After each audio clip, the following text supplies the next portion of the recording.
Oi, pessoal, bom dia. Um bom dia para todo mundo.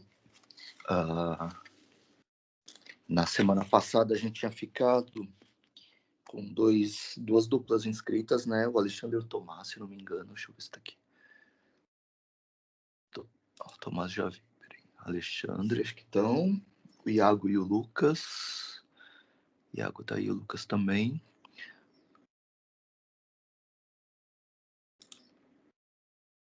Deixa eu colocar aqui. Legal. Caso as duplas inscritas na semana passada queiram começar, o Alexandre e o Tomás acho que estavam inscritos primeiro. Vocês estão aí? Vocês gostariam de começar?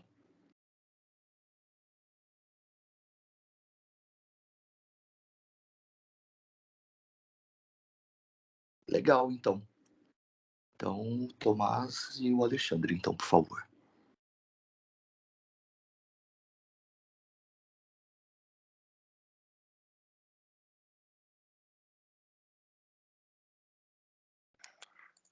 Bom dia.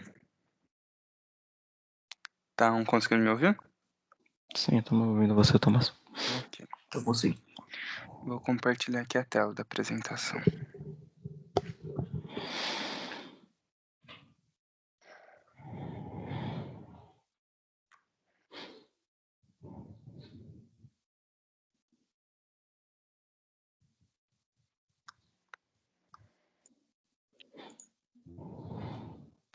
Rapidinho, estou clicando, não estava indo.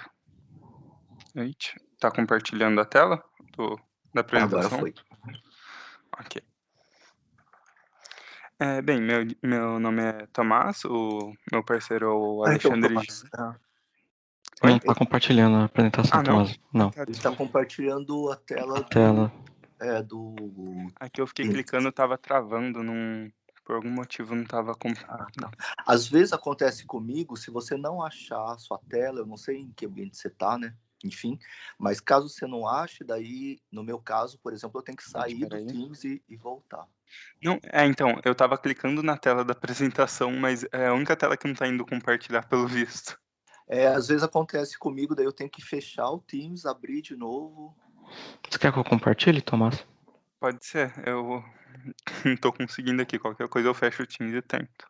Deixa eu tentar compartilhar então aqui.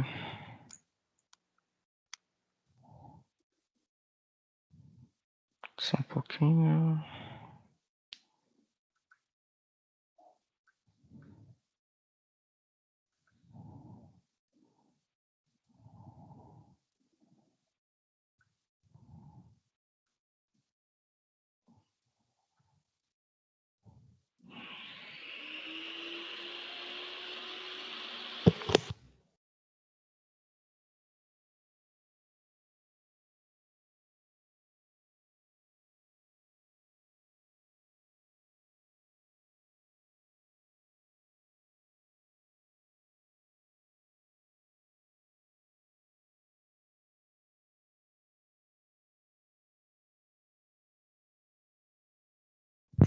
Tá aparecendo aí? Tá sim. Tá sim. Deixa eu só botar então. Bom, como o Tomás começou falando aí, a gente vai apresentar sobre o tema que é a programação apoptótica. Antes a gente falasse um pouco mais sobre o que isso teria a ver, né, com a matéria e com a parte de sistemas distribuídos, eu queria aqui fazer uma breve introdução sobre o que é a apoptose, né? Eu acho que talvez muitos não devem lembrar, né, mas a gente acabou vendo isso quando estava na escola, né, no colegial, sobre a morte celular programada, né? Então, basicamente, a apoptose ela é como se fosse um mecanismo, né? Ele não é o único, mas ele é meio que um sinal que a célula lá recebe para ela acabar sofrendo, né, um processo em que ela acaba morrendo.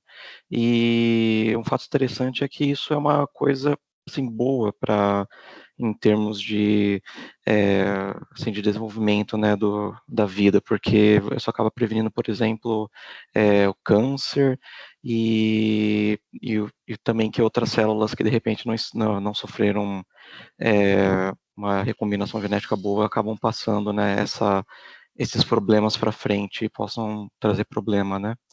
E com esse conceito, né, a gente acabou surgindo, né, a ideia de repente você poder criar sistemas em que você conseguisse aplicar a ideia da apoptose na computação, né. Então, a ideia seria, né, que a gente criaria, por exemplo, ter um sistema que ele teria alguns agentes e que, caso esses agentes eles detectassem alguma falha, eles poderiam receber um sinal de morte, né?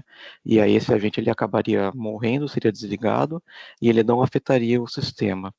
E no caso esses agentes eles têm que ser redundantes, então eles têm que estar trabalhando de forma paralela para não para eles poderem, né, tomar ação quando eles precisarem, e eles poderiam ter também um backup, então se um agente morrer, ele pode de repente ser rodado um backup para ele voltar para um estado funcional que ele estava.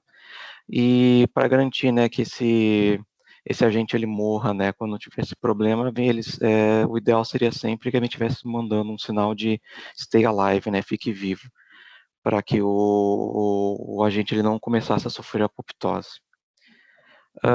Só que a gente tem alguns problemas quando a gente fala desse tipo de implementação de sistema, né? Um deles seria, né, a ocorrência do denial of service, então o sistema ele teria que ser imune a esses tipos de ataques, porque se um agente não receber o sinal de fique vivo, ele vai sofrer apoptose mesmo ele estando funcional. A conexão também entre eles tem que ser estável, que também é um problema.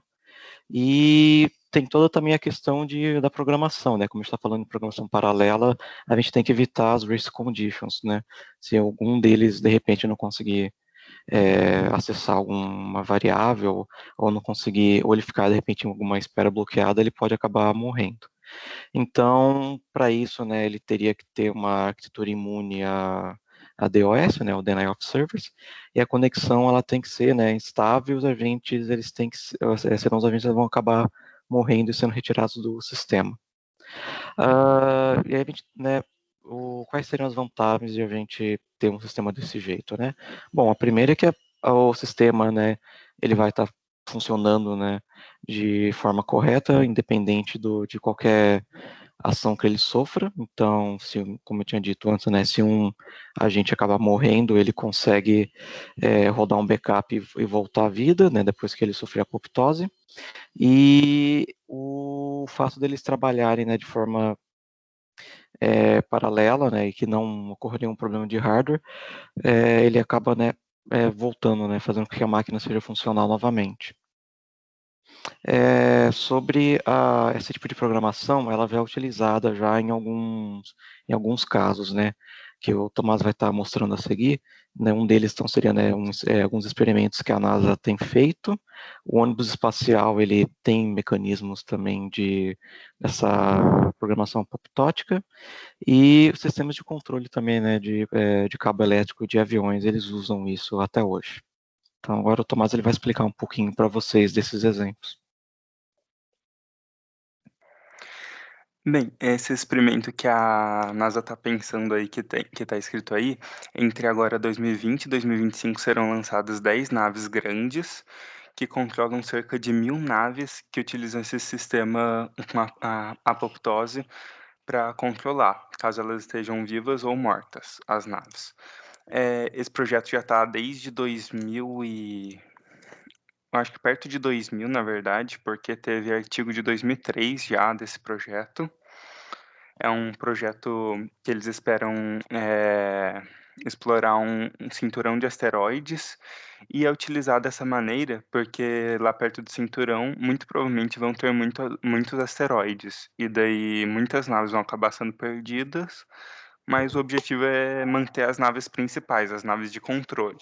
Elas, como são maiores, elas têm mais velocidade e conseguem desviar melhor dos asteroides. E daí o objetivo é encontrar materiais com origem ou assinaturas astrobiológicas relevantes. agora, finalmente eu vi que esse projeto vai ser lançado.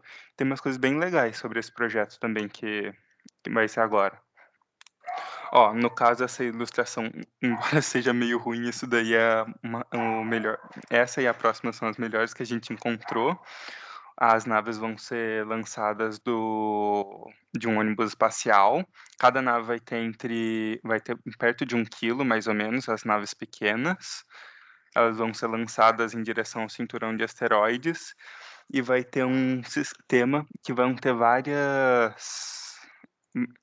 funções diferentes para as naves.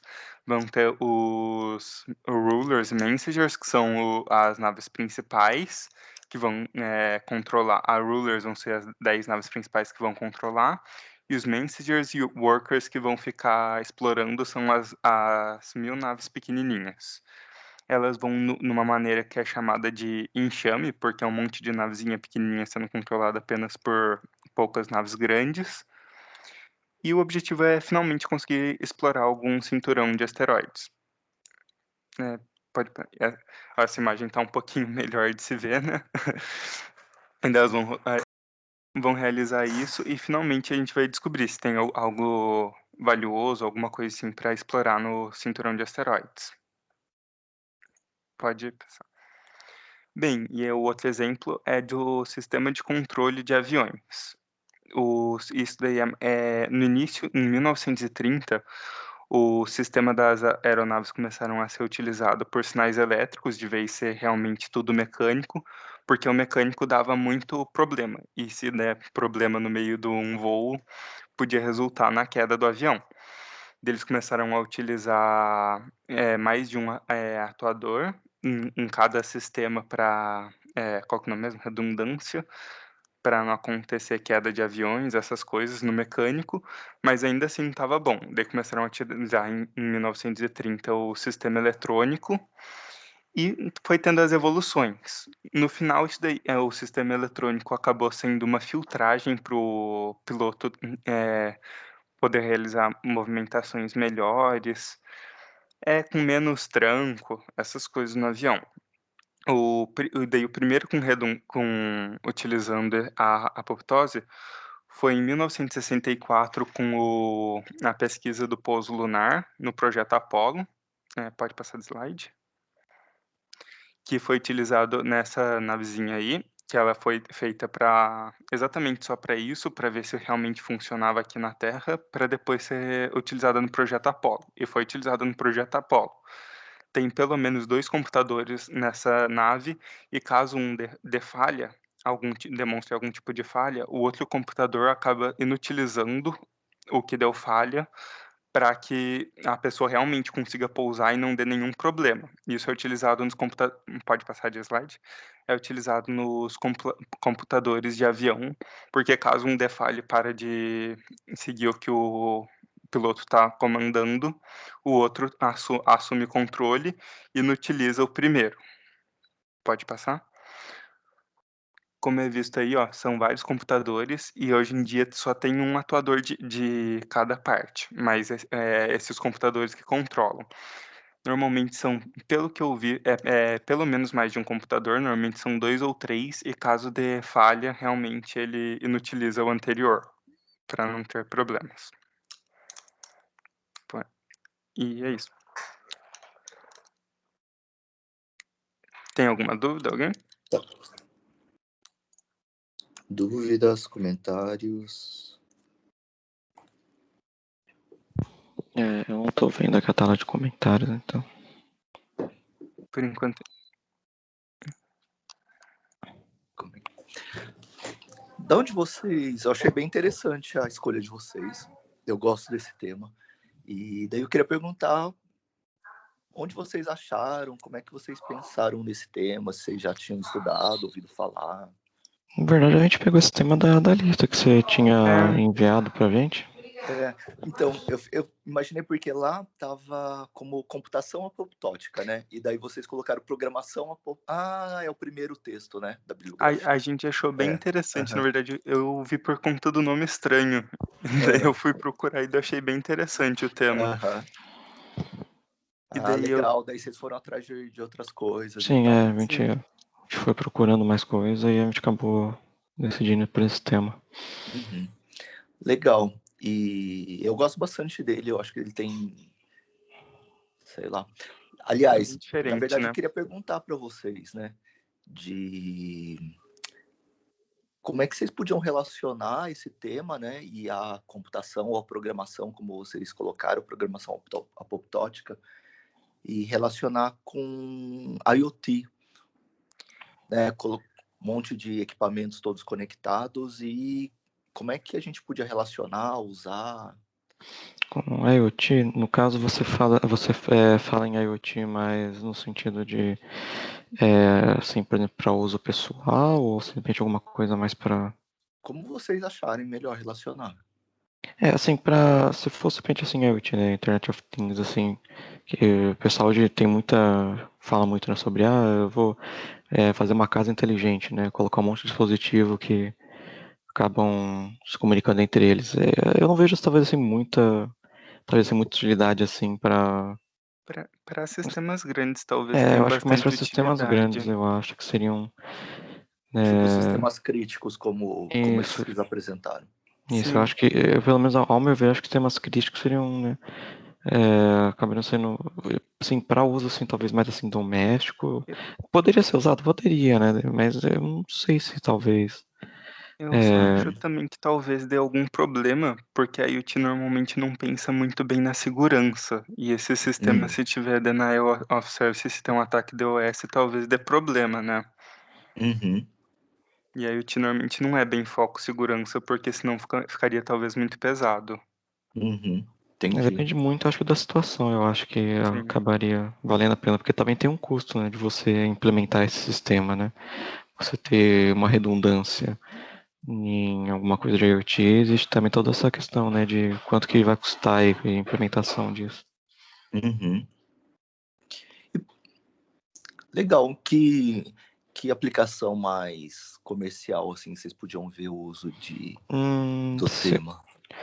eu tinha pensado nessa parte na questão de, por exemplo, a gente falou, né, de aviões mas também acho que aqueles carros que eles estão começando a sair mais em massa, né, que são esses carros que têm IA e conseguem se dirigir sozinho, a Uhum. programação por seria muito interessante, né, de se aplicar. Talvez Uhum. para segurança também seria interessante, se de um É. sistema de segurança acabar falhando, ele já poderia ter um backup para voltar a funcionar. Tem um sistema de segurança que integram câmeras fixas e drones, assim, que Uhum, usam sim. Sim. umas coisas assim que dão uns resultados legais. Pode dar uns resultados legais. Talvez Legal. alguma coisa, né? Eu acho que o pessoal ontem que acabou indo votar, que não conseguiu, estava conseguindo acessar de repente o site do governo para ver alguma informação do título de eleitor. Uhum. Falaram que tinha dado um problema no sistema. Se o sistema pudesse detectar isso e já voltar a funcionar, ele também seria uma coisa interessante para essas aplicações mais vitais, assim. Uhum. Legal. Bacana. Bacana o tema. Ah, bom, obrigado. Então, Certo, Iago obrigado, e Lu. Nakamite. Valeu. Obrigado. Obrigado. Iago e Lucas, vocês Bom dia, gostariam Nakamite. de... Tá me ouvindo Bom bem? dia. Joia. Vou compartilhar minha tela aqui. Beleza, mandem ver.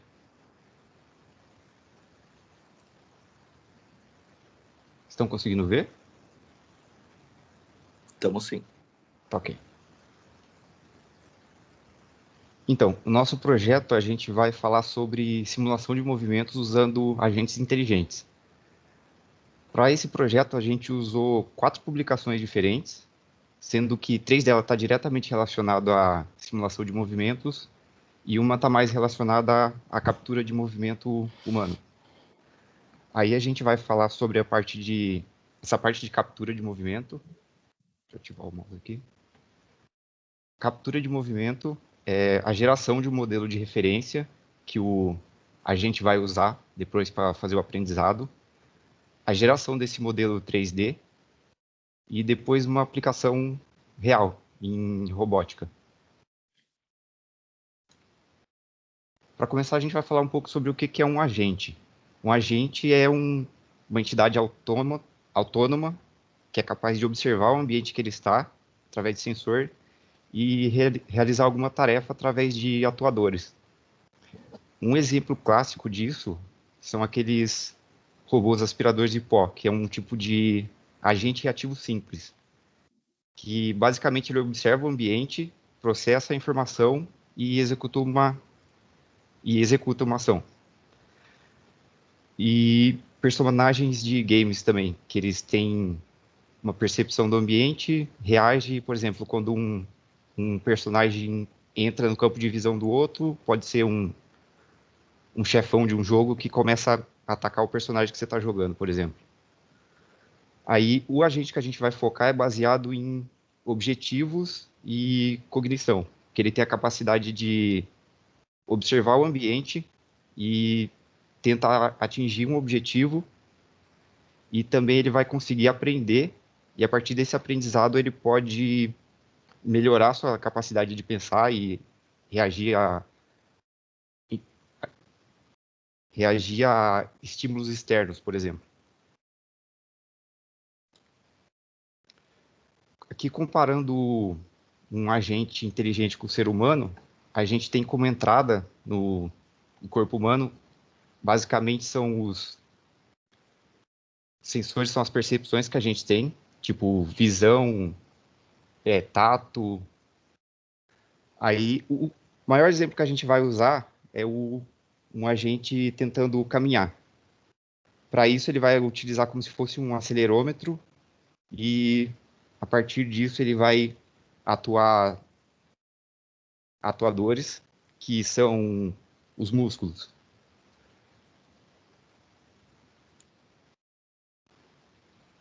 Aí, aqui a gente tem algumas aplicações desse projeto. Uma delas é o desenvolvimento de jogos para tornar os movimentos mais realísticos, mais próximos dos movimentos humanos.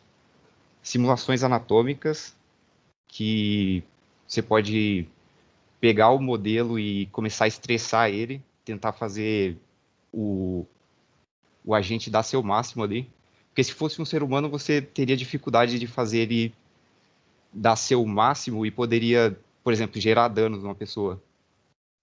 Aí também a gente vai falar sobre planos de cirurgia, que se pode simular esses planos de cirurgia no modelo. Testar pós-operatórios também. Aqui a gente tem um exemplo de um humanoide de um game, como que seria a movimentação dele com esse tipo de inteligência artificial.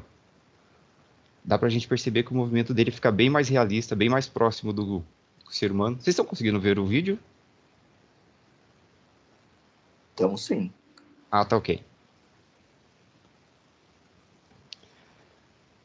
Aí na parte dessas simulações anatômicas, dá pra gente testar performance em esportes de alto desempenho, testar movimentação em robôs, porque se você for testar no mundo real, você pode ter um robô que custa uma fortuna e você pode danificar ele fazendo testes. Aí o ideal seria testar no ambiente simulado, ver como que seria o comportamento dele, aí depois disso passaria o algoritmo, a inteligência artificial, para a parte mecânica dele.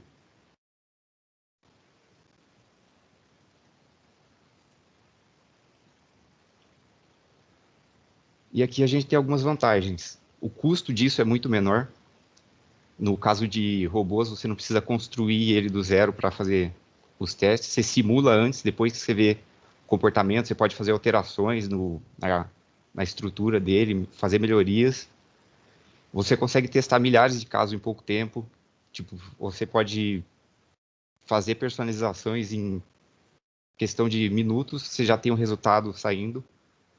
No caso de testes em esporte, você não tem o risco de causar lesões no corpo humano. E você tem algumas falhas, mas são poucas e esses algoritmos, a tendência deles é só melhorar.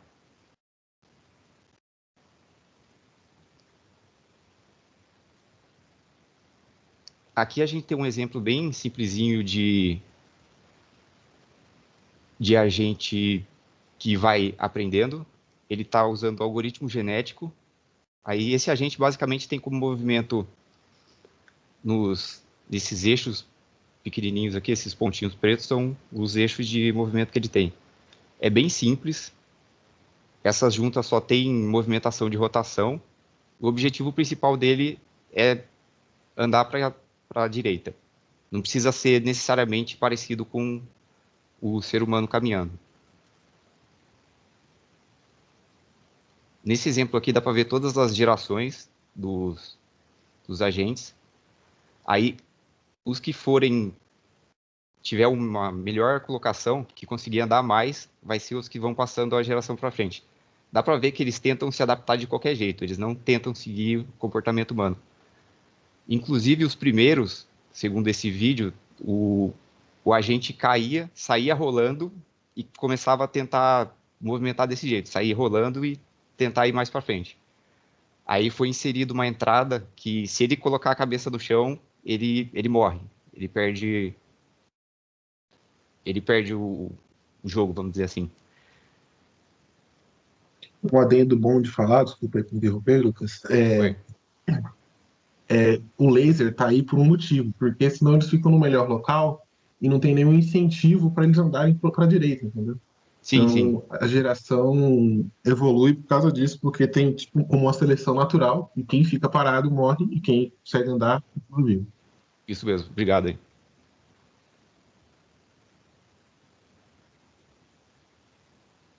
Aí, assim, ele vai evoluindo e ele vai conseguindo andar cada vez mais longe.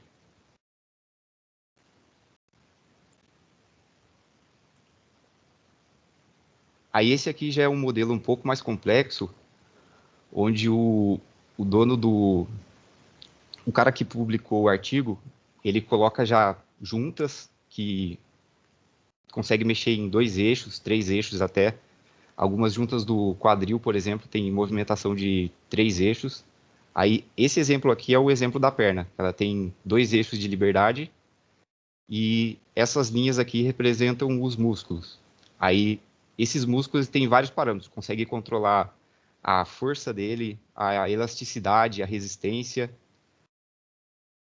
E ele também usa algoritmo genético. Aí, o objetivo dele é caminhar sem cair. E ele usou alguns modelos pré-definidos. Por exemplo, o movimento de levantar a perna, de fazer o movimento de balançar o quadril para se movimentar. Aí aqui a primeira geração praticamente já sai caindo. Aí na geração 17 já consegue um pouquinho mais de movimento. Deixa eu voltar aqui. Aí lá na geração 921 ele já está caminhando bem, mas ainda assim, como ele não está baseado no jeito de andar de uma pessoa, ele não está copiando o jeito de andar de uma pessoa, ele ainda tem um movimento meio estranho. Aí aqui eles conseguem fazer umas adaptações bizarras, tipo esse daqui que tem vários músculos no pescoço, ele se adapta a conseguir andar desse jeito. Alguns personagens também fictícios, tipo dinossauro. Aí depois que ele aprendeu a caminhar, pode ter variações na estrutura do corpo que ele vai se adaptando e vai conseguindo andar mesmo assim. Variação de tamanho, variação de peso, tudo são parâmetros que eles conseguem ir ajustando.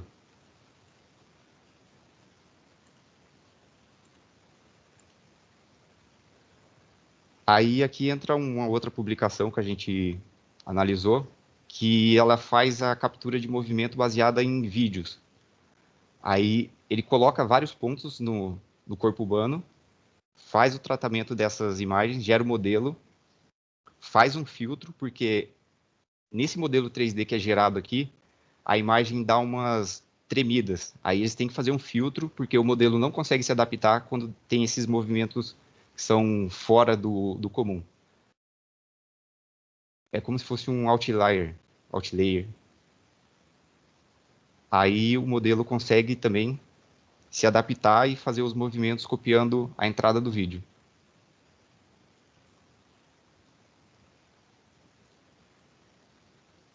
Aqui tem um exemplo que dá para ver a a entrada, a imagem sem o tratamento do filtro e depois a imagem filtrada. Dá para ver que o movimento é bem mais suave.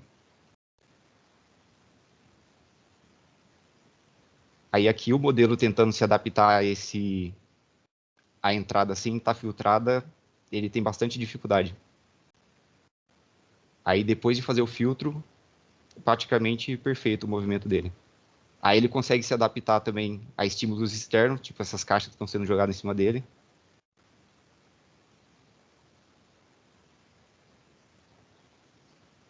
Esse é um exemplo daquele robô da Boston Dynamics, o Atlas. Nessa simulação, ele é usado os mesmos parâmetros do robô. A quantidade de juntas que ele tem, que são, se eu não me engano, 40 atuadores pneumáticos. O peso dele, que é 170 quilos, se eu não me engano, mais ou menos. Aí, a partir de um movimento humano, ele consegue replicar com a estrutura que o robô tem. Aqui é um outro exemplo dele se adaptando a um terreno com buracos, obstáculos. Um outro exemplo legal é que essa captura de movimento, depois que o agente aprendeu a captura de movimento, com uma imagem ele consegue replicar o movimento da pessoa. Ele compara no dataset dele e vê qual imagem que é mais próxima daquele movimento e infere qual que seria o movimento que ele vai fazer.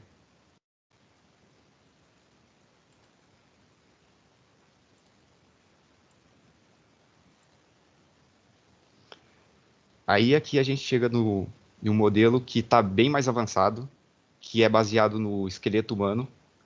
Aí esse modelo já conta com 284 músculos. E esse exemplo aqui é um exemplo de quais músculos são ativados durante a caminhada. A caminhada não, ao dar um passo. Esse modelo em vermelho aqui é um modelo capturado de uma pessoa real a partir dos sinais elétricos que são gerados em cada músculo que está sendo ativado durante essa caminhada. Aí a parte tracejada é o que o agente está gerando durante esse movimento de dar um passo. Dá para ver que ficou bem parecido, tem algumas partezinhas só que ficaram fora, mas está bem próximo do real, o movimento dele andar. Aí aqui dá para ver a estrutura completa, com todos os músculos que são possíveis ativar. Aí esse modelo tem dois exemplos de pé, um que é mais simples e outro que tem mais detalhes. Aí aqui tem um vídeo dessa IA fazendo algumas performances. Dá para ver que o modelo ficou bem avançado e os músculos que estão sendo ativados dá para ver em vermelho um pouco mais claro, brilhante. Ele se adaptando a estímulos externos.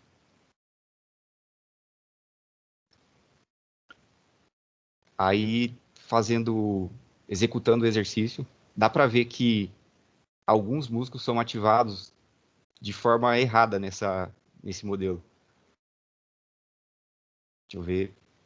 Principalmente nessa parte aqui.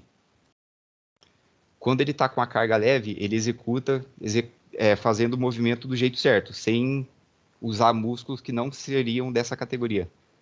Aí, nesse outro lado aqui, quando ele está muito acima do peso, dá para ver que a postura dele mudou, a quantidade de músculos que ele está sendo usada para fazer o exercício está bem maior, que esse caso aqui seria um caso de lesão quase. Daria para testar para ver se poderia acontecer de gerar alguma lesão no corpo humano. Aí aqui no finalzinho tem um teste que é realmente de testar o músculo até o seu máximo, para ver o quanto que ele aguenta. Ele está executando um agachamento com uma perna só e o músculo rompe e ele cai. Agora o Iago vai falar um pouco mais dessas partes de lesões e cirurgia e como que o agente pode se adaptar a isso. Oi, pessoal, estão me ouvindo? Alô? Sim?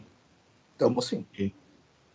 Então, é sobre fazer simulações pré-operatórias. Nesse lado esquerdo aí tem um andar antes de operação, com alguma lesão, com má formação ou por acidente. Ele se consegue estimular por ser um modelo bem fiel, com estrutura óssea bem parecida com o ser humano. Você consegue ver como que as cirurgias de conserto vão fazer como ele vai andar, no caso, né? Como vai ser o andar desse operado depois da cirurgia. Ele pode simular vários tipos de cirurgias, seja de rotação entre o joelho, alongamento de pernas, então um pouco, uma mais curta que outra, ou alguma malformação de tendões que não conseguem se esticar ao máximo. Pode passar, Lucas.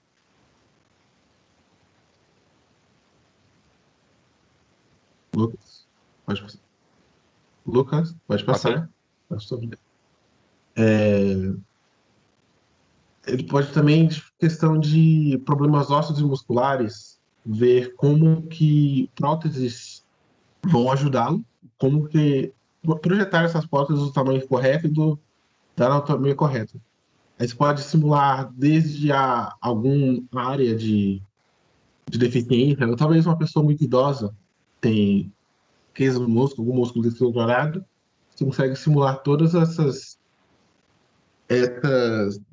condições e conseguir fazer um modelo de prótese de qualquer tipo para você conseguir um melhor resultado e não precisar estressar a pessoa humana, no caso, fazendo o teste, vendo qual que fica melhor para ele, porque isso é meio frustrante. E aqui eu consigo personalizar a forma que eu quero. Próxima. Dá o play. Aí tem uma simulação. Aquelas fotos que eu tirei daí, no caso, vendo cada tipo de condição e como que fica o andar da pessoa, assim, entendeu?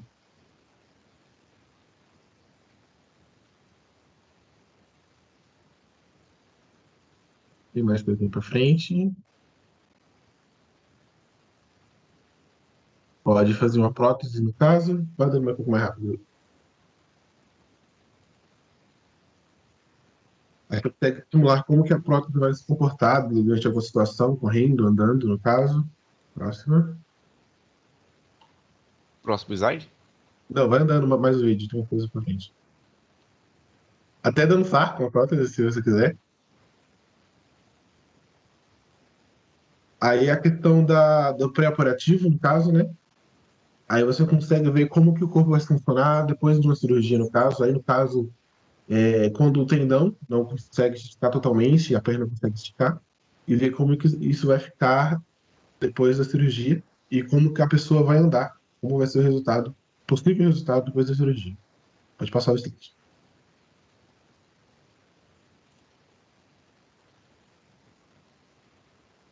Partindo para outro artigo, no caso, nos modelos anteriores, os músculos eram simplesmente uma linha que alteravam a elasticidade e questão de quanto que estão puxando, o quanto estão atuando, no caso.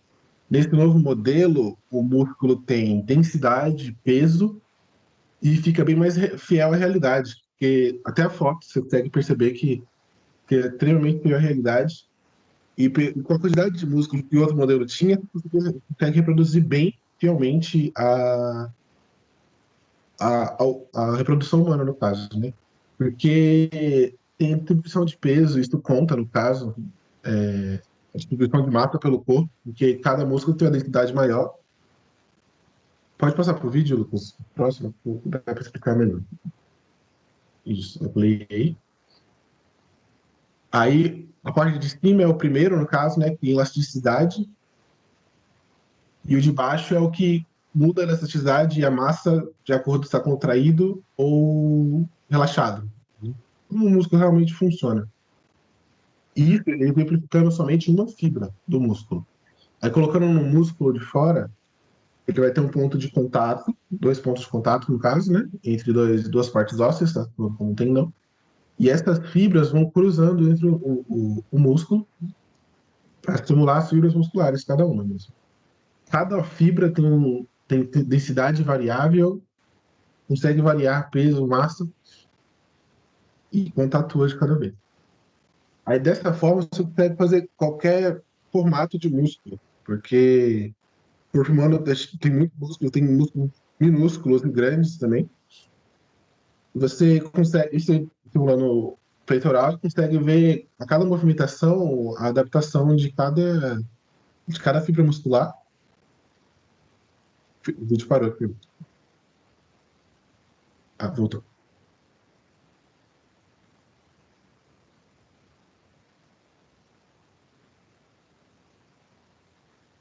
Aqui também você consegue fazer simulação de variação de massa corporal, uma pessoa mais bombada, se pode se dizer.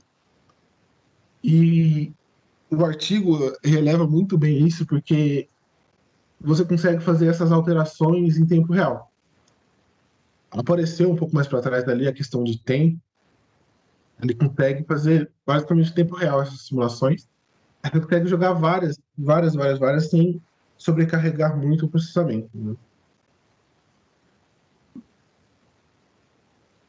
Pode passar para o próximo. Pode passar. Aí aqui é a parte que o Lucas tinha falado, né? Da aplicação robótica. Pode dar play. Do Atlas, né? Que consegue fazer parkour muito bem. Uma coisa extremamente... que exige muita recursos físicos, no caso, para uma pessoa. E ele consegue executar de forma até relativamente boa, no caso. Dá até um mortal, no caso. Entendeu? Vai ver que ele consegue, tipo, fica bem parecido com aqueles vídeos que a gente viu da captura de movimento por vídeo que o Lucas tinha exibido, né? E é isso.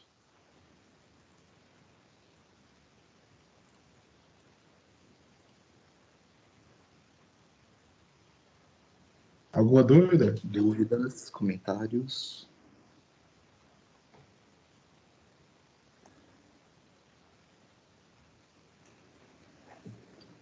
Nossa, os robôs da Boston Dynamics são demais, né? Dá até um certo, dá até um certo medo. Nossa, alguns anos atrás já tinha uns cachorros lá que eram assim. Agora, esses Você cachorros da derrubava. Boston estão sendo vendidos já, no caso. Para venda já. Para empresa, até para pessoas que quiser comprar. Ah, é? E quanto custa? Deve custar uma fortuna, né? Eu não cheguei a ver o preço, mas deu-se a fortuna. Uhum. Mas eles são, sim, É de cair igual no queixo mesmo. aqueles que. Isso, são aqueles quadrúpedes, no caso. Aí Uhum. eles conseguem reagir ao ambiente, conseguem empurrar eles, conseguem se levantar. Uhum. Eles têm um adicional, se eu não me engano, de um braço robótico. Você pega acoplar na frente dele e ele consegue pegar as coisas, no caso. O É uma spot loucura, né? também. Correm pra caramba. Imagina E isso em corre uso bastante. militar, sei lá, nossa, é uma coisa muito doida. Você consegue usar para uso militar, até empresas, no caso, para a questão de automatizar alguma coisa, não sei. O Uhum. Nicolas perguntou aqui, tem alguma aplicação real? No caso, acho que a Boston Dynamics é uma das maiores que faz isso. E jogo, tem bastante jogo que usa essas técnicas para muitos, tipo, que não usam captura por acelerômetro em humanos, no caso, porque isso tem um custo muito alto, né? Você precisa de toda uma equipe de atores, uma estrutura enorme para você capturar tudo. Aí com isso aqui você consegue, com software, tentar reproduzir fielmente cada movimento. Sobre uso médico, eu não consegui achar nenhuma coisa muito grande sobre isso, só experimental no caso, nada testado em humanos realmente. É que são muito recentes também essas publicações, são finalzinho do ano passado, então não deve ter muita aplicação ainda real na parte de medicina. Porque medicina requer muito mais estudos para poder aplicar.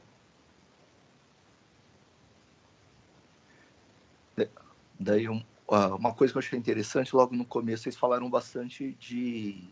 Vocês falaram mais de computação na primeira parte, né, da apresentação lá, e trouxeram muitos exemplos com algoritmos genéticos. E é uma coisa que eu insisto bastante com as turmas, Antes, quando o boom era fuzzy, depois o boom passou a ser algoritmos genéticos e depois o boom passou a ser redes neurais, é da gente não fechar os olhos para as outras técnicas, né? E às vezes na mídia fica aparecendo só uma, e ela que é onde está o desenvolvimento realmente, né? Mas é legal a gente ver as limitações também e não fechar os olhos para as outras. Então achei legal que você trouxe também coisas genéticas, né? E vocês trouxeram e da gente pensar nas formas híbridas, né? Que podia ser legal. A segunda parte da apresentação foi um pouco menos de computação, né? Mas daí eu estava me lembrando que, pelo menos o Lucas, o ano passado, estava propondo em metodologia um sistema que tinha a ver com academia, se não me engano. Isso mesmo. Né? Não. Uhum. E daí eu achei assim, que deve ser algum interesse seu, o que motivou vocês a procurar isso, e em particular essa segunda parte, que tem menos a ver com computação, né? Pelo menos vocês mostraram, deram um enfoque um pouco mais, sei lá, funcional, tal, e menos de computação, e enfim. Eu pensei em pesquisar mais essa parte de visão computacional e da parte de captura de movimento, porque realmente eu pretendo usar ela ainda no TCC, talvez. Você tem um interesse pessoal nisso, né? Isso. Uhum. Aí eu estava pesquisando sobre isso, esbarrei sobre essa parte de essa integração entre a captura de movimento e a geração de modelos 3D. Aí eu achei bem interessante, eu quis trazer essa para a turma. Entendi. Legal. Porque vocês não tem processamento de imagem, computação gráfica, né? Disciplina de processamento de imagem, né? Na grade do curso, né? Não. Na grade tem. do curso vocês não tem processamento de imagem, né? Não. Legal. Entendi. Legal. Bacana. Obrigado, então. Valeu. Quem gostaria de ir agora? A gente na Camite, João Pedro e Marcelino. Legal, manda ver. Tá. Quando vocês conseguirem ver minha tela, vocês puderem avisar. Cadê? Pode colocar aí que a gente avisa. Tá aparecendo? Aham. Tá. Deixa eu ver. Se eu fizer assim, aparece pra vocês em tela cheia? Está carregando, apareceu, sim. Tá de boa. Manda ver. Deixa eu ver se trocar os slides. Tá indo. Aqui não. Tá. Então, pessoal, bom dia. Eu sou o João, faço dupla com o Marcelino. E hoje a gente vai apresentar o nosso trabalho de sistemas distribuídos. E o artigo que a gente trouxe é sobre um agente supervisor que monitora os tráfegos nas grandes cidades. E o artigo é de 2013 e um dos autores é o Nakamichi. E um fato assim que eu achei bastante interessante, que eu nunca tinha me atentado... Desculpa, só para aproveitar que você falou disso, desculpa. Mas só aproveitar, o Íscaro é um aluno, um ex-aluno da engenharia de computação aí da PUC, que fazia iniciação científica na época. Só para fazer o parênteses, desculpa. Imagino. Isso é bom para a gente motivar a gente também. E uma das coisas que eu achei mais interessante, e que eu não imaginava isso dos professores, é que a maioria dos nossos professores tem artigos publicados na I3E. O próprio Nakamichi, ele tem uns 7 artigos, o Edmar, ele tem uns 4, e o que mais, assim, que eu fiquei intrigado foi com o professor José Oscar. Ele tem um artigo publicado no I3E de doutorado com mais de 200 páginas. Então, quem tiver curiosidade e quiser ver, falando em I3E, é bem interessante. Então, voltando ao artigo aqui, que vai ser um sistema que vai monitorar esses tráfegos de carros, os semáforos, baseado num sistema fuzzy. Então, ele tem um sistema fuzzy e tem a tomada de decisão também. Agora eu vou começar um pequeno review, assim, meio do que a gente já viu, até a gente começar a falar do artigo em si. Então, um sistema distribuído, dispositivos que se comunicam através de uma rede, e que cada dispositivo tem que saber o estado do que tem dentro da rede para ele tomar uma decisão, se é correto ou não, aí vai do treinamento. Falando um pouquinho do fuzzy, o fuzzy veio com uma lógica para fugir da lógica booleana, que consiste em você não ter simplesmente 0 e 1, e sim você ter um range de opções ali. Ou seja, na lógica booleana você não tem o meio, mas na lógica fuzzy você pode ter o meio, você pode ter o 0,99, você pode ter o 0,001. Então você consegue trabalhar com essa gama de variações e você consegue ter mais assertividade nas suas análises. Então, eu trouxe aqui, né, a altura da pessoa. Então, ela com 1,65 m, ela é muito baixa. Ela é baixa, no caso. E se ela tiver 1,65 m, nesse caso aqui, ela pode ser tanto baixa quanto média. Então, você pode variar essas informações. E aqui outras aplicações, tanto de... Essa poderia ser uma aplicação de água relacionada ao banho, do chuveiro. Ele pode controlar a temperatura. Você pode ter também relação com o clima, de estar nublado, você tirar conclusões ali, vai chover, não vai chover, vai fazer calor ou não. E também aqui de intensidade, né? Pode ser tanto de potência, do que for, a gente conseguiria trabalhar com essa lógica fuzzy de uma maneira muito mais precisa do que na lógica booleana. E também é um pequeno preview do que a gente vai falar no artigo, que é a lógica baseada em casos. Então, tá lá o semáforo, ele começa a processar informações e ele tem que tomar uma decisão. Então, ele recorre a casos antigos e analisa as decisões que aqueles casos tomaram baseado nos dados que eles tinham.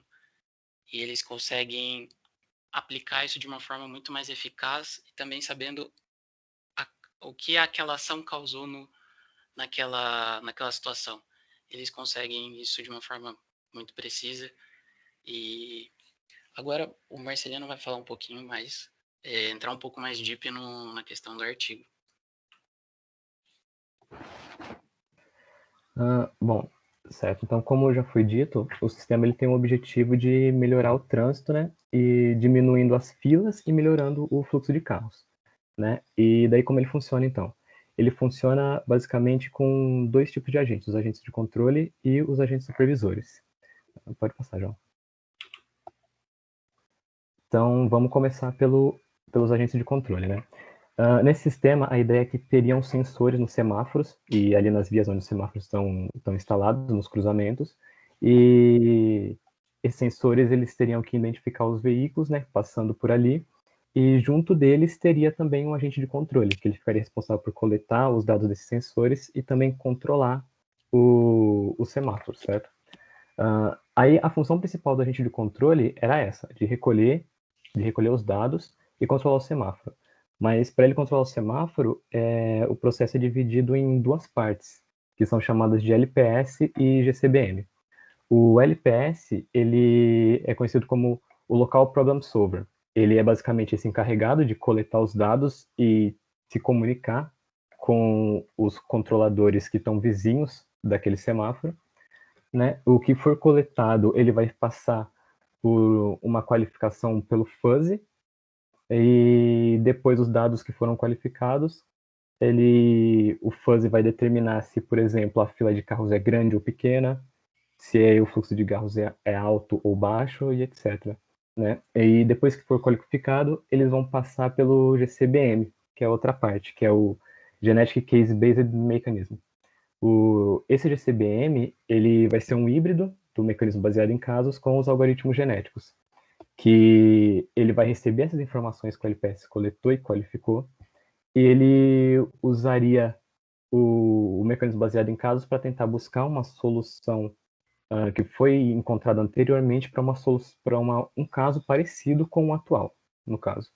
Né? E depois ele utilizaria algoritmo genético para adaptar aquela solução para o caso atual dele e criar um novo programa, que é chamado no artigo, para o semáforo, que no caso seria uma nova regra ali de tempo. Pode passar, João. Então, como eu já tinha mencionado, a gente tem também, além do agente controlador, o agente supervisor, né? O agente supervisor, ele, no caso, é o grande foco ali do artigo e é o ponto principal do projeto, né? Ele, basicamente, ele ficaria instalado no departamento de trânsito da cidade e a função dele era monitorar e gerenciar os agentes controladores, né? E ele faria isso assim, se encontrasse uma situação em que os tamanhos das filas e não tivesse adequado ao fluxo de carros daquela via, então ele encontraria uma nova regra de tempo para o controlador e enviaria para ele, né? Então, ele seria quem utilizaria o fuzzy para identificar se o controlador está com problema, analisando os dados que ele coletou, e ele usaria um mecanismo baseado em casos e algoritmos genéticos para encontrar a solução, né? Esse projeto, ele não estava 100% terminado ainda, então foi usado no agente supervisor o software livre conhecido como Sumo, que é usado para fazer simulações de trânsito, para poder simular um ambiente de teste e tentar testar a eficácia do sistema. E foi usada uma API chamada TraceAI para conseguir coletar em tempo real os dados da simulação e poder mandar informações para os controladores simulados também. Pode passar, João. Então, o supervisor ele é dividido o funcionamento dele em 3 módulos, né? O primeiro módulo é o módulo de decisões. Ele basicamente ele pega as informações que foram recebidas da simulação, no caso dos controladores que estão simulados na simulação, e manda para o observador fuzzy para classificar aquela a situação do trânsito, do tráfego na via, no caso. Ele decide se o controlador precisa de ajuda, e daí, se precisar, ele tenta bolar uma solução para ele, tomar uma decisão. O segundo seria a parte da interface do usuário, né? Já que o agente supervisor ele ficaria no departamento de trânsito, então essa interface serviria para que uma pessoa, como um engenheiro de tráfego, monitorasse o que estivesse acontecendo ali nos controladores, e caso fosse necessário, ele poderia enviar novas regras para os controladores de forma manual, né? E o último módulo é o módulo de comunicação com Sumo, que é o dados que funcionaria pegando essas informações da simulação através do TraceAI, e ele também enviaria de volta para os controladores as soluções que o supervisor criou. Pode passar, João. E aqui a gente tem um diagrama do modelo de como o agente supervisor ele funcionaria, né? Esses retângulos brancos a gente dá para ver que são os 3 módulos de decisões que eu comentei: o de decisões, o de comunicação com Sumo e o da interface com o usuário, né? Na parte de baixo ali, os azuis um pouco mais escuro, a gente tem as entidades que funcionaria do lado externo do agente supervisor, né? No caso ali, seguindo da esquerda para a direita, a gente teria um sistema de arquivos que iria armazenar os programas que foram criados anteriormente pelo supervisor. A gente teria também a simulação do Sumo. A gente teria um sistema de arquivos que guardaria as informações sobre a localização geográfica dos controladores para poder exibir na interface para o usuário. A gente teria o próprio engenheiro de tráfego que estaria interagindo com o sistema ali através da interface, e o Google Maps que também serviria para mostrar um mapa na interface, né? Na parte do módulo da interface ali, se a gente observar as setas, a gente vê que a interface ela recebe a posição dos controladores e os mapas do Google Maps, e ele usa isso para devolver ali a informação visual para o engenheiro de tráfego, né? E o engenheiro de tráfego ele também interage com a interface enviando os novos programas para os controladores. Ali nos outros 2 módulos, a gente tem o módulo de decisão e a comunicação com Sumo, e esses dois eles estão um pouco mais conectados, né? Eles trabalham um pouco mais em conjunto. Então, vamos começar falando do módulo de comunicação com Sumo, né? A gente vê que ele recebe as informações do tráfego que está sendo rodado na simulação, bem ali de baixo, e daí ele passa as informações para o solver no módulo de decisões. A partir dali, ele vai passar pelo fuzzy, pelo mecanismo baseado em casos, e pelo algoritmo genético para criar uma nova solução para aquele caso, né? E quando ele terminar, ele vai enviar o programa que ele criou de volta para o módulo de comunicação com Sumo, para poder enviar soluções para os controladores. E ele também vai adicionar a solução que ele encontrou na base de programas do sistema para ele poder usar no futuro com mecanismo baseado em casos de novo, né? E esse seria basicamente o fluxo do sistema. Pode passar, João. Aqui a gente tem 2 modelos fuzzy de exemplo de como ele funcionaria. O primeiro ali da esquerda para classificar o tamanho da fila de carros em variáveis linguísticas, né? Se ele é inexistente, se ela é pequena, normal, grande ou enorme, ou intermediários entre eles, né? Para isso que o fuzzy serve. E o da direita, o grau de adequação das filas de carros com o fluxo de veículos passando no local. Pode passar, João. E aqui a gente tem o exemplo da interface, né? Do lado esquerdo ali, a gente tem a lista de controladores, e para a direita a gente tem as informações sobre ele, né? Se ele está, por exemplo, o status dele, se ele está online ou se ele está offline, a fase do semáforo, o cruzamento que ele está atuando, e ali embaixo ainda tem mais algumas configurações manuais que o engenheiro de tráfego poderia editar. Pode passar, João. E aqui é a interface com a parte do Google Maps, onde ele mostraria a localização dos controladores, e se clicasse nele, ele mostraria umas informações resumidas dos controladores também. Pode passar. E agora eu vou comentar então um pouco sobre o cenário da simulação que foi utilizado, né? Como o projeto não estava terminado, então foi usada a simulação para poder testar o sistema, e esse foi o cenário, né? O cenário era a Orozimbo Maia, com esses 3 cruzamentos, da José Paulino, Francisco Glicério e a Sacramento. Ao total davam 6 controladores nesses 6 cruzamentos, né? E foi definido, então, um fluxo de veículos de 1.500 carros por hora nessas 2 vias da Orozimbo, e mais 1.000 carros por hora em cada uma dessas ruas que cruzavam com a Orozimbo. Pode passar, João.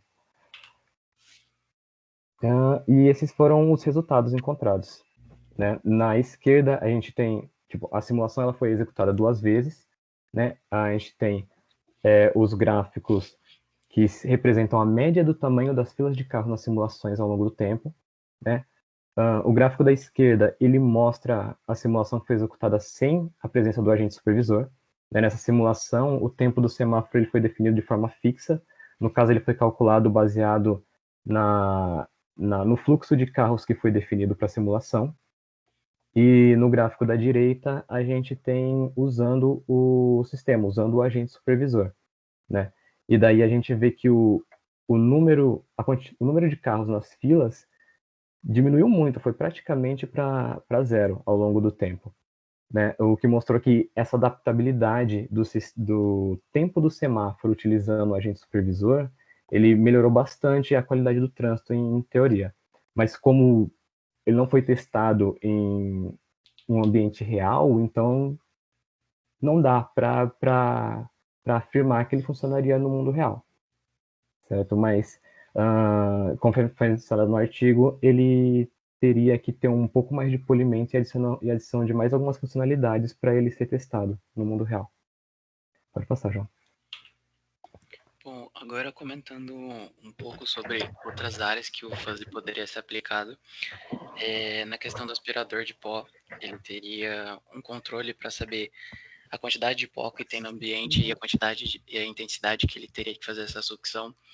Tem máquinas de lavar que, a partir da quantidade de roupas que você coloque, ele consegue determinar a quantidade de água, a quantidade de detergente que precisa ser colocado, e uma infinidade de outras coisas. Também tem câmeras que, através do fuzzy, consegue determinar o quanto de abertura elas precisam nas câmeras para a entrada de luz, para que a imagem fique a melhor possível, e entre outros campos de atuação, desde médico até na engenharia mesmo. Então, é um método muito eficaz e muito utilizado.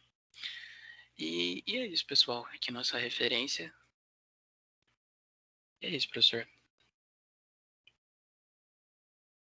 Legal. Perguntas?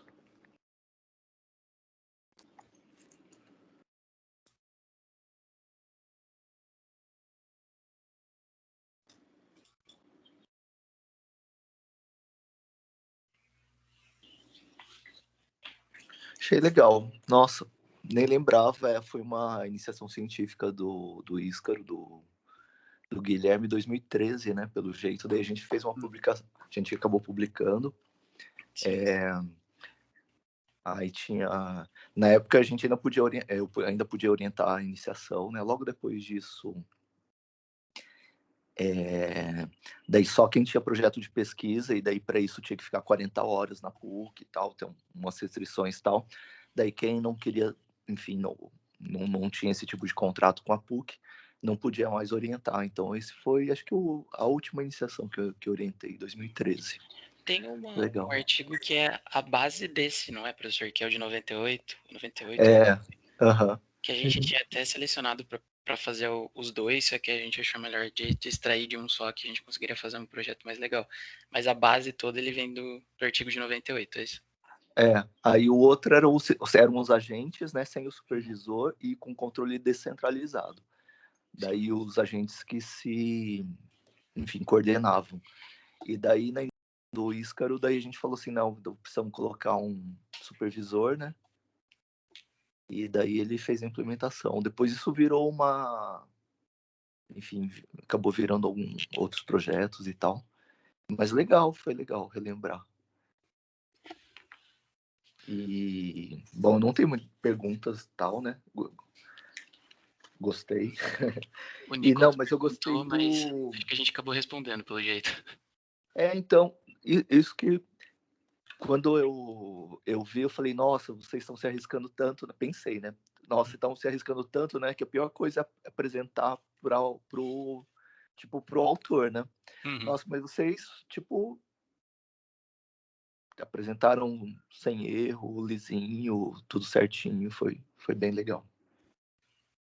Obrigado, professor. Obrigado, professor. Obrigado. Bom, antes de passar para o próximo, deixa eu fazer a chamada aqui. Daí da outra vez eu deixei, e daí os arquivos às vezes somem. E ali eu esqueço disso, que às vezes eles estão lá, às vezes eles somem. Então, bom, Adriano, Alexandre, Bruno,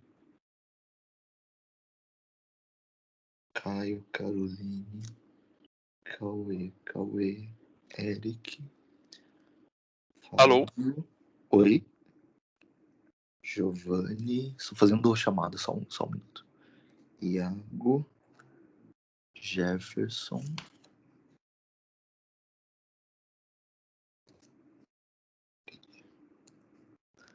João Pedro, Zé Vitor, Leonardo, Lucas, Marcelino, Marcos, Maria Antônia, Matheus, Nicolas, Paulo, Stephanie, Tomás, Adriano, Gabriela.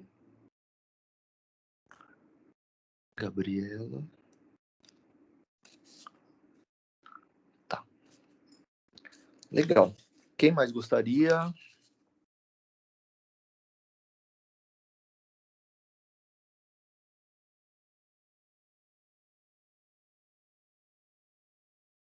Vamos lá, mais um grupo pelo menos.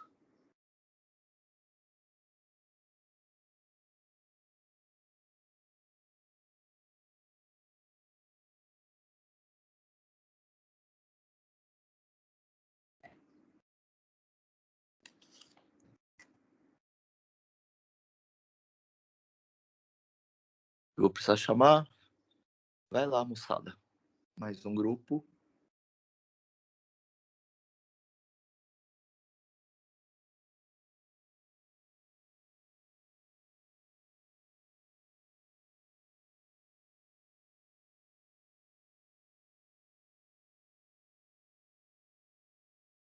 Bom, então vou chamar, conforme eu tinha falado, vou chamar na sequência do último grupo que apresentou. Então, João Pedro, deixa eu pegar a lista aqui. João Pedro, José Vitor já apresentou, né? Leonardo Massaki. Tá aí, Leonardo.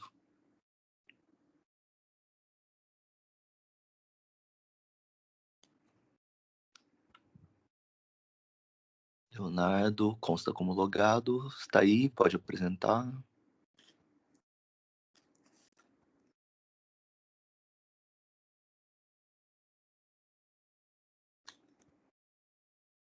Não.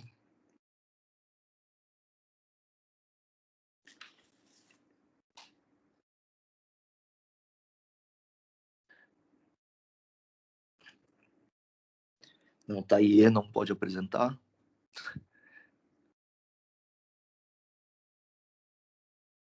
Bom.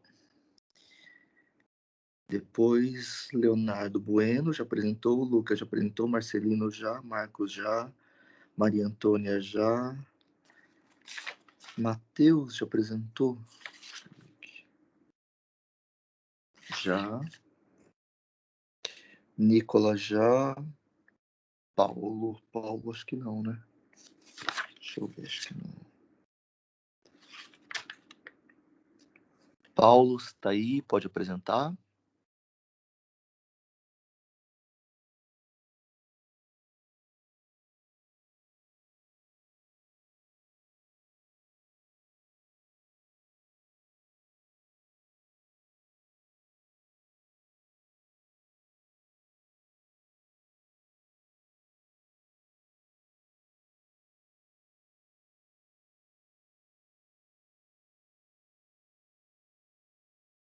Vamos ver depois do Paulo, Pedro. Acho que já apresentou, acho que já, né? Deixa eu ver aqui.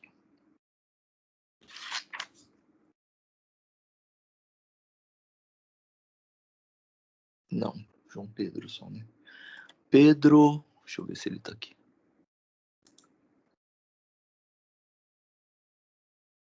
Não, também não tá marcando. Stephanie já, Tomás já. Bom, voltamos lá pro começo. Adriano já. Augusto já também, né? Já. Bruno já, Caio já, Carolina já. Cauê Balista. Cauê Souza que apresentou, né? Deixa eu ver aqui.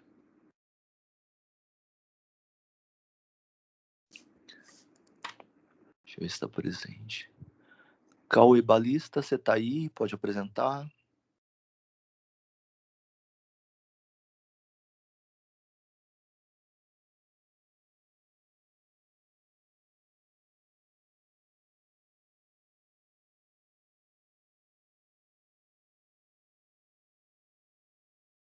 Não.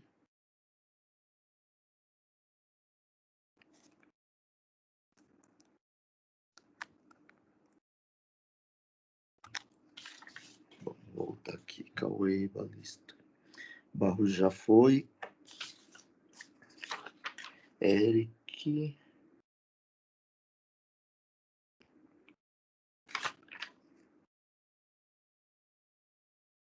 Eric não também, né? Deixa eu ver se tá presente, tá. Eric, você tá aí? Pode apresentar.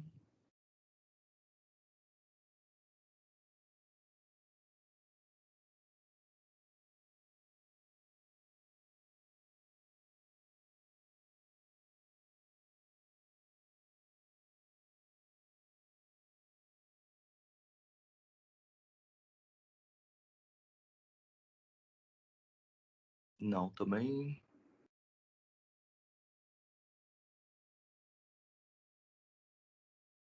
Caramba, hein? Eric. Fábio já. Gabriel falou que vai apresentar segunda. Gabriela apresentou. Giovanni.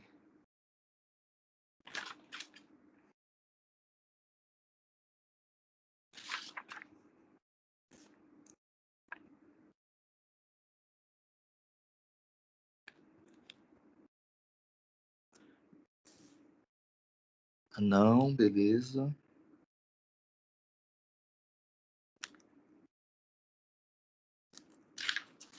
Vamos ver, Giovanni.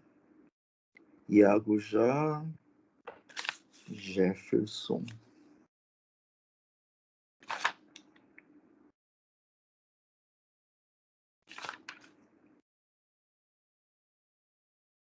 Está aí, Jefferson, pode apresentar.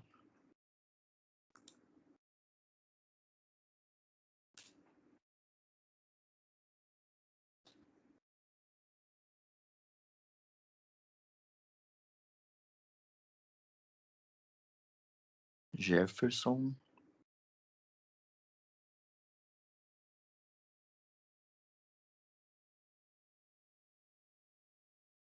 Beleza. Jefferson. João Pedro já foi, Zé Vitor já foi. Deu uma volta, então. Então, bom. Deixa eu abrir uma outra coisa aqui. Demorou meia hora, né? Deixa eu pegar uma coisa mais curta aqui.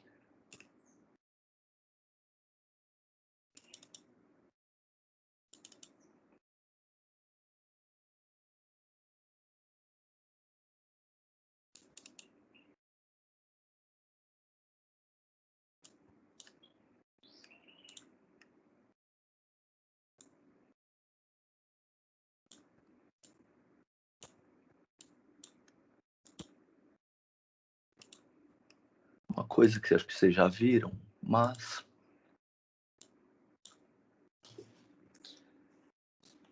vamos dar uma olhada aqui.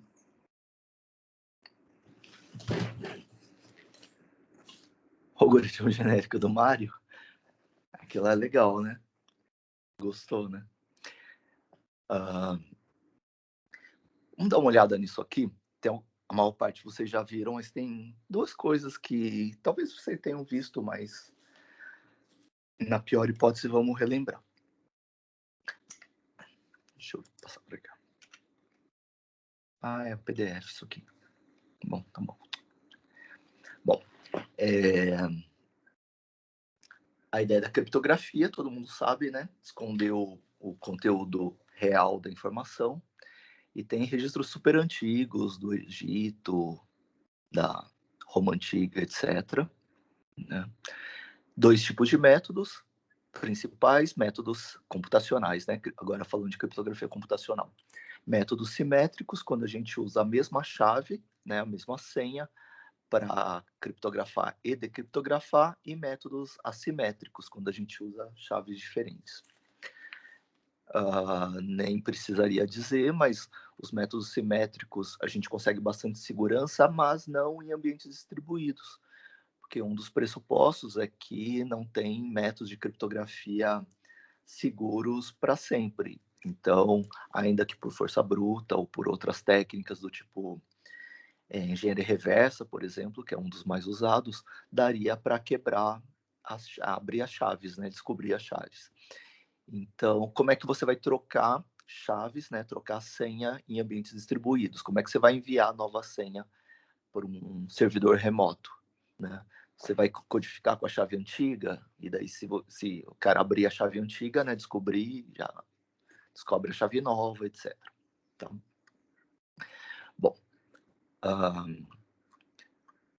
a nossa criptografia computacional tem a ver, o primeiro método que dá origem à criptografia como a gente conhece hoje, o mais antigo é da época do Império Romano ainda, onde os generais usavam o método de substituição, às vezes chamado de método de Caesar, que consistia em trocar cada letra por outra 3 posições à frente do alfabeto. Então, a senha, além de ser 3, era fixa, né? E daí, por exemplo, A é substituído por exemplo, se a mensagem fosse essa aqui, encontre-me ao pôr do sol, o E seria codificado com 3 letras à frente, E, F, G, H. O E valeria H, e assim por diante, e esse seria o criptograma.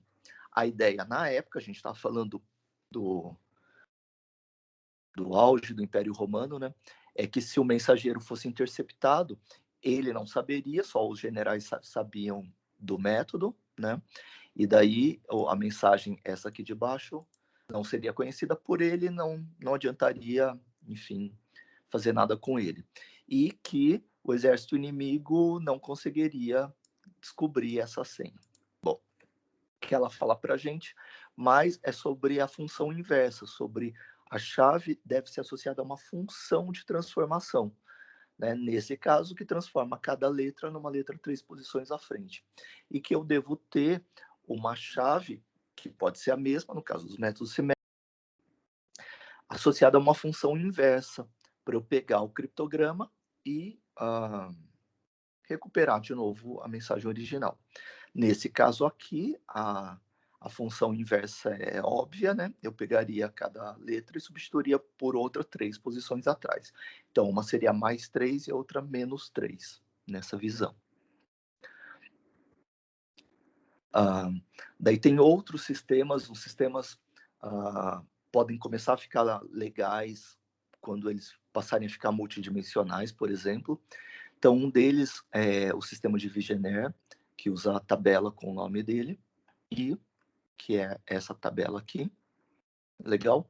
Então, nas várias, uma linha para cada letra, A, B, C, D, E até Z, e depois com esse deslocamento, o A jogado aqui para trás, etc. Beleza? Essa é a tabela. E daí a ideia, então ela nesse caso é bidimensional, e a nossa ideia é que a gente possa ir para espaços multidimensionais depois de verificar esse aqui, né? Então, vamos ver como funcionaria nesse método bidimensional. Então, a mesma mensagem, encontre-me, tal, tal, tal, e a chave nesse caso é Castor. Lembra que a gente está falando de um sistema simétrico, então a chave é conhecida tanto pelo emissor quanto o receptor da mensagem, e a chave fica repetida tantas vezes quanto necessárias para bater com a mensagem. Então, Castor, Castor, Castor, Castor. Para criptografar, veja que eu tenho E e C, tá? E da mensagem e C da chave. Então, E da mensagem e C da chave. Então, coluna da mensagem, linha da chave, coluna E, linha C. O que está na intersecção é G. Então, essa vai ser a primeira letra do criptograma. E eu faço isso para cada parzinho de letras. Essa linha, essa coluna, vejo quem está na intersecção e coloco aqui. Legal? Aí, esse é o criptograma. Para decriptografar, deixa eu ver se eu tenho aqui. Para criptografar, como o sistema é simétrico, o receptor deve conhecer a chave e com o criptograma, que é esse aqui, começa com G, eu vou pegar a mesma tabela de Vigenère e vou seguir na linha, na coluna C, na coluna da chave, e vou ir até encontrar a primeira letra do criptograma. Depois a mesma coisa para o A, e encontrar essa letra do criptograma, etc. E eu vou ver qual é a letra que encabeça aquela linha. Então, vamos dar uma olhada aqui. C, que é da chave, G, que é do criptograma. Então, na linha C, cadê? Não, na coluna C, desculpa. Na coluna C eu vou até encontrar a letra G, que era a letra do meu criptograma, e veria a letra que encabeça aquela linha. Beleza? Letra E, e daí essa é a letra da mensagem original. Então, E. E daí eu vou fazendo da mesma forma com as demais. Depois eu tenho várias outras, tipo 10, triple 10 e várias outras, com embaralhamento de bits e coisas assim. E vários sistemas de chave pública, de sistemas assimétricos, né? O pai desses sistemas é o RSA, e é nele que a gente vai começar dessa primeira visão de criptografia. Enfim, tá? Só mais para passar o tempo, para a gente ver o algoritmo dele. Uma coisa que a gente podia fazer aqui também, e eu estou no PDF, né? Bom, eu não vou conseguir editar. Bom, enfim. Vamos para o algoritmo, vamos seguir aqui, depois a gente fala dos mecanismos. Por exemplo, a gente se lembra, deixa eu ver o que eu tenho aqui embaixo, que eu tenho duas pessoas que querem se comunicar. Imagina um A e um B. O A vai gerar um parzinho de chaves. A ideia dos sistemas assimétricos é que essas chaves vão ser diferentes, beleza? E vão estar associadas mesmo assim a funções inversas, beleza? Cada entidade comunicante vai gerar esse parzinho de chaves, que às vezes a gente chama de chave pública e chave privada, ou chave pública e chave secreta, e assim por diante. Um dos sistemas que é baseado em números primos, que é esse aqui, a ideia que os algoritmos de manipulação de números primos seriam exponenciais, seriam NP, funciona assim. Então, bom, vou dar o algoritmo aqui, né? Não sei se vocês já viram esse algoritmo. Para estabelecer, não para criptografar e decriptografar, isso a gente vai dar o exemplo também, mas para gerar o parzinho de chaves. Então, a ideia é gerar primeiro dois números primos grandes, P e Q. Aqui no nosso caso, eu estou usando números pequenos porque é um exemplo didático, né? Beleza, para a gente acompanhar as contas. Então, P e Q, calcular o produto N, que é P vezes Q. E N é uma das chaves públicas, beleza? Então, no nosso caso, dois números primos, P e Q, foram escolhidos 5 e 17, e o produto é 85, 5 vezes 17. Depois, estabelecer um inteiro randômico D que seja relativamente primo ao inteiro P menos 1 vezes Q menos 1, que a gente costuma chamar de X. O que significa isso? Bom, P menos 1 dá 4. Ó, P é 5, tá? O Q menos 1 é 16, porque o Q é 17. 4 vezes 16 dá 64. Então, meu X é 64. A ideia de números primos, todo mundo se lembra, né? Não ter nenhum número, exceto 1 e ele mesmo, que divida, né, dando o resto zero, tal. E o número relativamente primo, às vezes também chamado de primos entre si, é quando dois números não precisam ser primos, não tem nenhum divisor comum, diferente de 1, né? Então, por exemplo, 64, obviamente, não é um número primo. Que número seria primo de, relativamente primo, né? Primo entre si de 64. Por exemplo, 8 não seria, porque eu tenho vários números que dividem 64 e 8 ao mesmo tempo. 2, por exemplo, né? Tem um monte de números, por outro lado, que não tem divisores comuns com 64. Por exemplo, 3, 9, 15, etc. Então, a ideia é escolher um número relativamente primo de 64, que foi escolhido 5, tá? Não tem nenhum número, ou seja, não tem nenhum número que divida 5 e 64 ao mesmo tempo. A escolha desse número tem um monte de números possíveis, você pode escolher qualquer um deles e chamar de D. Tendo escolhido esse número, a outra chave, que vai ser a chave pública, daí precisa fazer uma conta para conduzir a funções inversas. E daí a conta é essa aqui. E vezes D mod x tem que ser igual a 1. Então, o E, que é o que a gente vai encontrar, vezes D, no nosso caso é 5. Exemplo, E vezes 5E, mod 64 tem que ser igual a 1. Daí você faz uma continha lá, faz um forzinho lá, e descobre que o E que satisfaz isso aqui é 13, porque 13 vezes 5 dá 65. E 65 mod 64 dá 1. Então, as chaves são essas aqui, ó, as principais, D e E. Chave privada D e a chave pública E, ou E e N, já que o N todo mundo tem que saber. O N é o produto dos dois. Legal? Daí esse é o algoritmo de estabelecer as chaves. Bom, a criptografia de criptografia, isso provavelmente vocês já viram. Vamos passar rapidinho, então. Então, a primeira coisa é representar uma mensagem como um inteiro.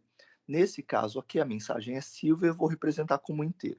Que, de novo, é um exemplo didático. Eu peguei assim, espaço é 0, A é 1, B é 2, C é 3, etc. Podia usar a tabela ASCII, ABCD, que fosse. Quando a gente tem uma distribuição não uniforme nos tokens de entrada, a gente normalmente não faz uma distribuição uniforme para os tokens da mensagem, porque senão fica muito fácil fazer engenharia reversa. Exemplo. Por exemplo, se eu sei que estou fazendo um texto em português ou em inglês, dá um exemplo em português. Podia pegar um texto típico, um livro escrito em língua portuguesa, colocar aqueles contadores lá, ver quantos A's, B's, C's, D's, etc. tem num texto típico e ver.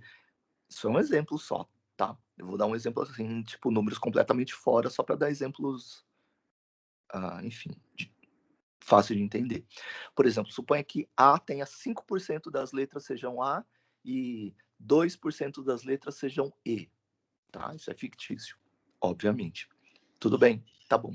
Então, se eu tivesse um token para A, um token para B, um token para cada letra E e outras letras, eu podia ver no meu criptograma e ver se tivesse algum token com aquela mesma frequência de ocorrência. Por exemplo, tem algum token que ocorre 5% das vezes, 2% das vezes?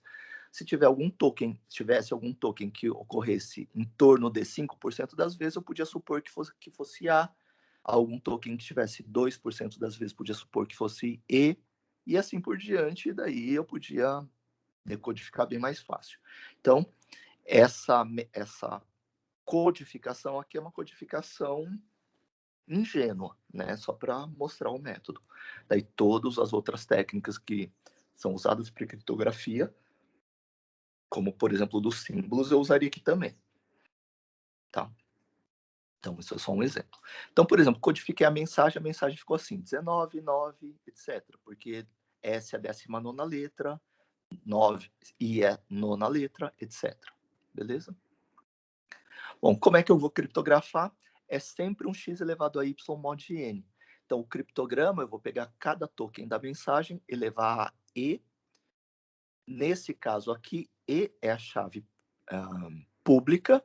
Então, eu estou mandando para, por exemplo, uma entidade A está mandando para uma entidade B.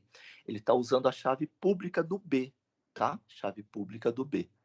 E era a chave pública, beleza? E D é a chave privada. Então, a chave privada do B está com ele lá. De boa? Tá aqui ainda. Tá com ele lá. E ele disponibilizou a chave pública, que é o E.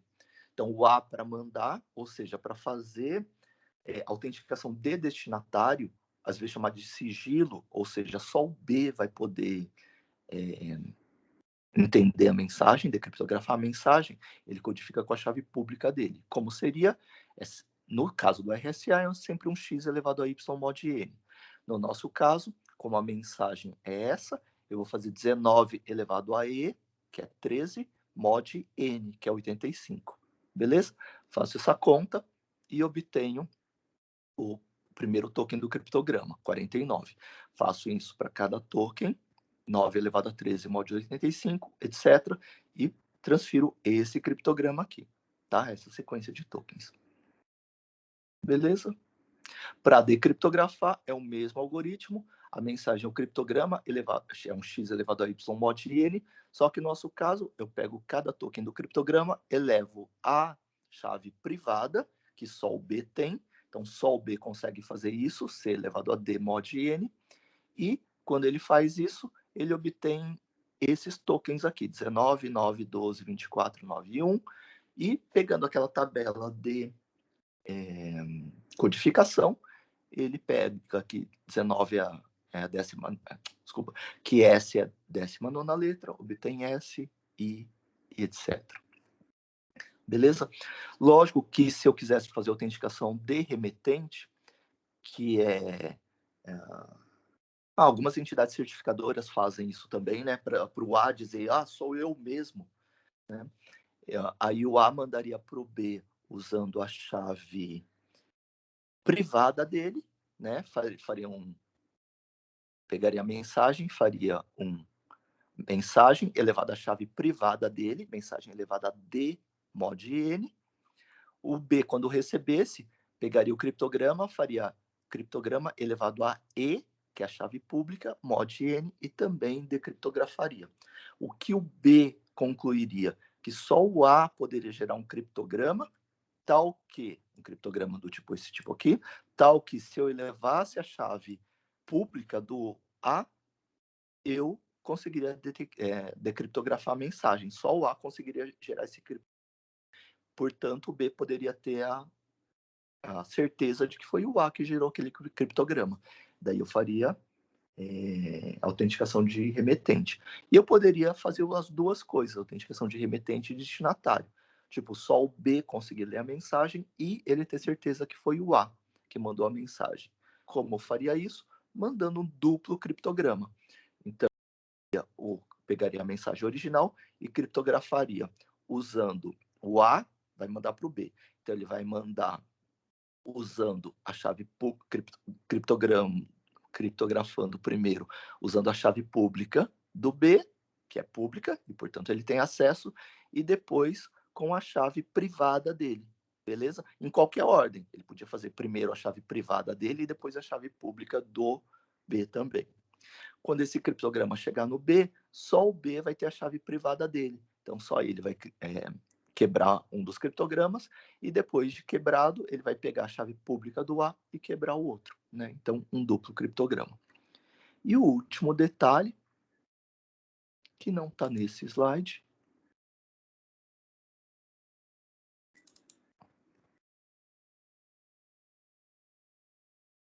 vou compartilhar um outro, só para a gente terminar.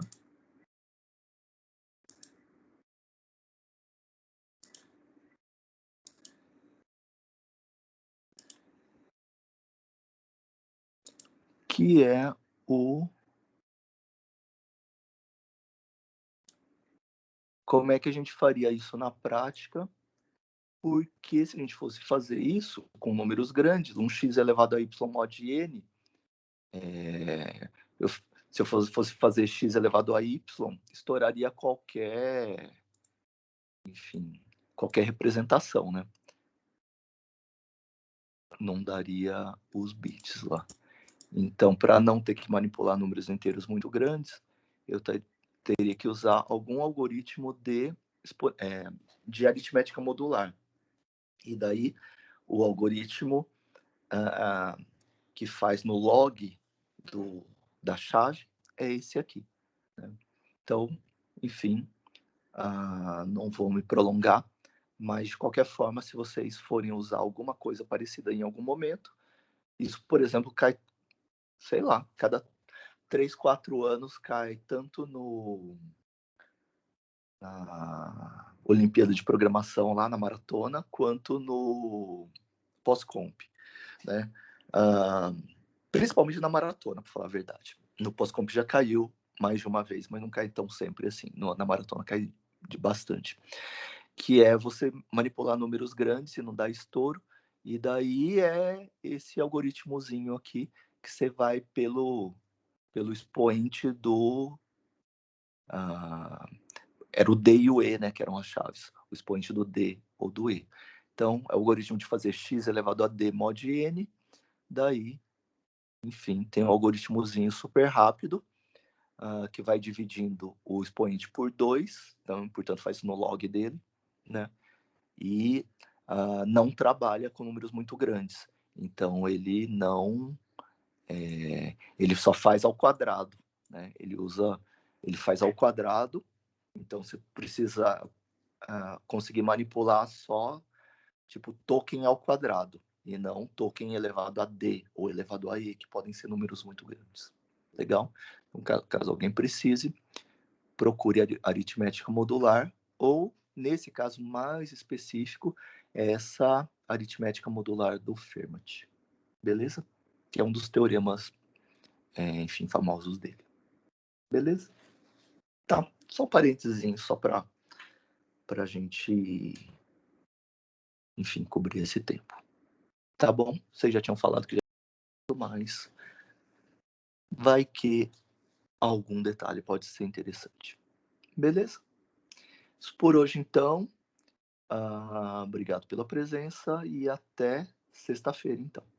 Tá bom? Até lá, então. Boa semana.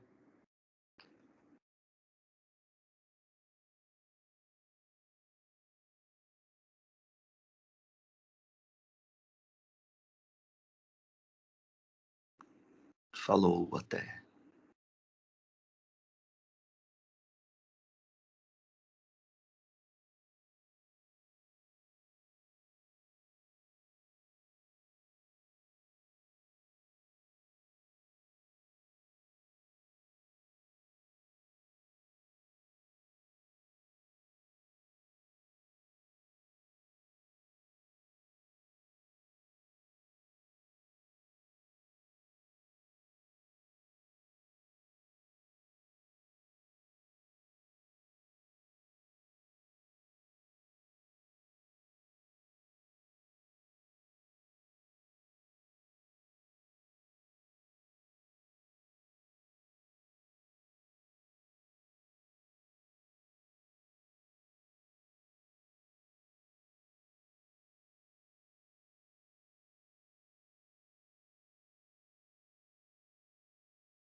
Oi, Nakamichi, tudo bom?